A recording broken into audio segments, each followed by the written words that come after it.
Karena saya tidak membawa laptop, ini screenshotan. Terus ini yang ada di ijazah. Dan hasilnya ini kan banyak keterangan-keterangan analisis lekukan-lekukan dari wajah Pak Jokowi.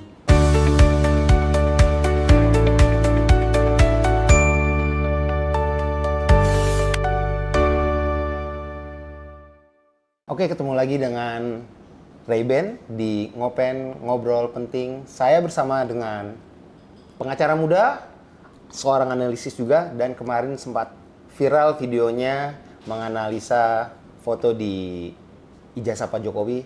Kenalkan, Budi Wahyono. Ya. Selamat malam, Mas. Selamat malam, selamat malam. Kemarin sempat viral videonya, Mas. Mas menganalisa fotonya Pak Jokowi itu menggunakan aplikasi ya itu? Software. Itu belinya di mana? Mungkin mendapatkannya di mana? Aplikasi itu saya dinamain KFAR. Saya mendapatkannya dari dark web. Okay. Saya beli di situ. Saya mempunyai sejak tahun 2020. 2020 sampai 2006 udah 6 tahun berarti ya? Udah. Siapa aja sih, Mas, yang dianalisa dengan aplikasi itu? Tidak semuanya sih, hanya tertentu aja. Karena itu kan sebagai pendukung saya, selaku saya advokat. Ya. Gitu, untuk membantu saya sebagai kerja lah. Itu tidak untuk kalangan umum, hanya pribadi saya. Ini gerah karena yang kemarin sempat gaduh atau seperti apa? Iya. Akhirnya tiba-tiba Mas Budi, saya coba deh pakai ini, dan tingkat keakuratannya itu berapa persen? Ya, itu emang saya coba karena kan di media sosial terkait dengan foto di ijazah Pak Jokowi, ini kan palsu atau tidak. Ya, Nah, diduga dan ya. saya mempunyai software yang bernama KFAR. Nah, saya coba, saya analisis berkali-kali, ternyata akurat 99% identik, cocok foto Pak Jokowi. Berarti bisa membantahkan ya dengan yang kemarin beredar bahwa 99% palsu. Mas Budi bisa membantahkan bahwa ijazah Pak Jokowi itu asli ya, Mas ya? Kalau untuk ijazah, saya tidak bisa berasumsi. Oke. Tapi untuk foto di ijazah Pak Jokowi, menurut analisis di software saya, itu cocok. Oh, itu memang. Ini kan, Boleh coba lihat, saya kan tidak membawa laptop. Ini Yap. kan hanya screenshotan dari hasil yang kemarin. Ini foto ijazah Pak Jokowi. Ya.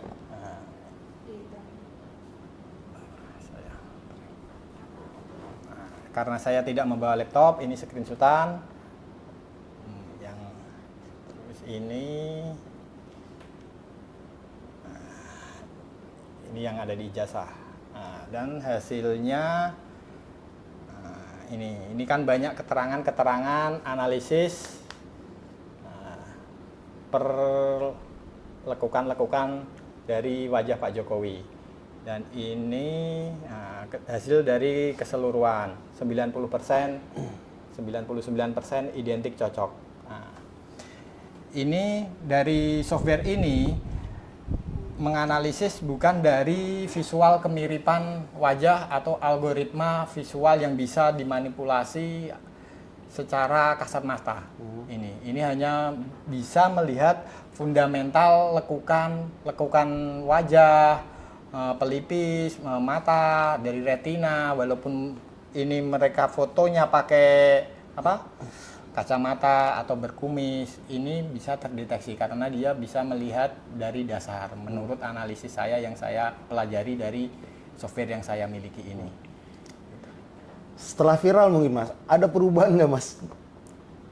Perubahan gimana maksudnya? Misalkan nelpon dari kubu sini, yang kubu sini telepon Mas gitu, konfirmasi? Untuk itu tidak ada masalah terkait dengan kubunya Pak Jokowi atau Pak Roy Suryo, karena saya di sini tidak membela Pak Jokowi dan juga tidak pro Pak Roy Suryo. Dan kemarin juga sempat topi merah juga di podcast di Unlock Media. Nah, dia sudah dicoba dengan foto Bang Pablo yang memakai kumis dan kacamata, tetapi di situ hasilnya tidak sesuai, tidak cocok, padahal itu asli foto Bang Pablo. Nah, yang diedit menggunakan kacamata dan kumis. Ya. Nah, di Fastnet itu tidak cocok. Tetapi saya coba di software saya KFIR itu identik cocok karena itu dasarnya adalah memang benar-benar asli foto beliau. Ini kan memang sudah viral gitu kan.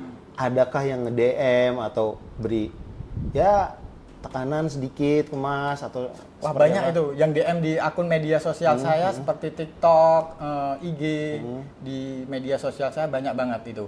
Tetapi itu bagi saya adalah saya mengucapkan terima kasih dan memberikan apresiasi. Bagaimana saya melihat sudut pandang para netizen ini mengomentari. Dan komen-komen tersebut tidak ada yang berupa ancaman atau berupa hinaan, bagi saya tidak ada. Walaupun itu ada yang berpihak dari kubu Pak Jokowi ataupun yang berpihak dari Pak Roy Suryo, semuanya mend-DM saya. Tetapi menurut saya bagaimana kita melihat sudut pandang komen-komen para netizen tersebut. Ada yang lucu-lucu atau gimana sih Mas komennya? Komen-komennya ya bervariasi, pokoknya bervariasi. Ada yang bener nggak, kayak gitu, emang ini real nggak, kayak gitu. Dan saya bisa pastikan datang aja ke Ray-Ban Entertainment, kita tunjukkan secara langsung ketika saya bawa laptop, bisa langsung kita praktekkan. Nah, yang menarik ini kan aplikasinya kan dari 2020. Software. Softwarenya dari 2020. Mungkin Mas Budi kenalnya dari mana atau cari? Saya ini dulu kan ada teman. Nah, teman ini saya disuruh mencari seseorang karena dia ini punya utang. Ya. Nah, dia mencari utang, infonya dia ini sudah operasi plastik. Nah, dia sounding lah dengan saya, coba bisa ada nggak software atau apa yang bisa melacak foto seseorang. Nah, saya cobalah saya cari dulu. Nah, saya menemukan software tersebut, KFIR. Nah, saya pelajari, ternyata saya dikasih fotonya yang sudah berganti kulit, operasi tersebut, terus saya masukkan di software tersebut. Akhirnya cocok. Ketemu, Mas? Ketemu, walaupun dia sudah berubah mukanya. operasi. Ya, mukanya. Tapi ketemu, Mas? Ketemu. Orang-orangnya ketemu. Nah, karena kan software ini dia melihat dari retinanya juga dilihat, lekukan-lekukan, dasar-dasarnya, dari struktur wajah. Dia bukan hanya sekedar kasat mata atau algoritma yang bisa ditipu secara visual aja, ini tidak, tetapi dia tetap melihat dari lekukan-lekukannya aja. Gitu. Oke, Mas. Mungkin ke depannya mau analisa siapa lagi? Kalau untuk masalah analisa kan hanya untuk pribadi saya sendiri, karena kan ini software ini sebagai pendukung saya selaku advokat. Karena kan banyak sekali ini perkara yang saya tangani adalah investasi bodong. Oke. Nah, yang dimana perkara tersebut adalah yang saya duga pemainnya ini adalah orang-orang yang sama dan mempunyai foto yang sangat bervariasi dia ini. Ada yang nanti yang viralnya ini tetapi dia berubah lagi. Nah, kan ini sebagai pendukung saya, mana sih yang asli sebenarnya orangnya, gitu. Di aplikasi Software. di software itu bisa nggak sih Mas kayak jalinan kasih, misalkan ibu yang terpisah dengan anaknya, bisa dicari nggak sih tuh mukanya? Ibu yang terpisah anaknya. Misalkan kan ada ibu terpisah, misalkan orang tuanya cerai, ikut bapaknya, terus tiba-tiba anaknya mau ketemu sama ibunya, bisa nggak sih kalau masalah itu mencari, berarti kan kita harus mengetahui foto dari anak tersebut. Ya. Nah, dan mengetahui mana anak yang dicari. Nah, pertama kan bocah masih kecil, kita harus mempunyai fotonya. Ya. Terus nanti targetnya siapa? Foto yang anak itu misalnya, kita harus cari juga apakah cocok apa tidak, baru bisa. Itu. Tetapi kalau tidak ada foto atau dasarnya, saya tidak bisa. Gitu.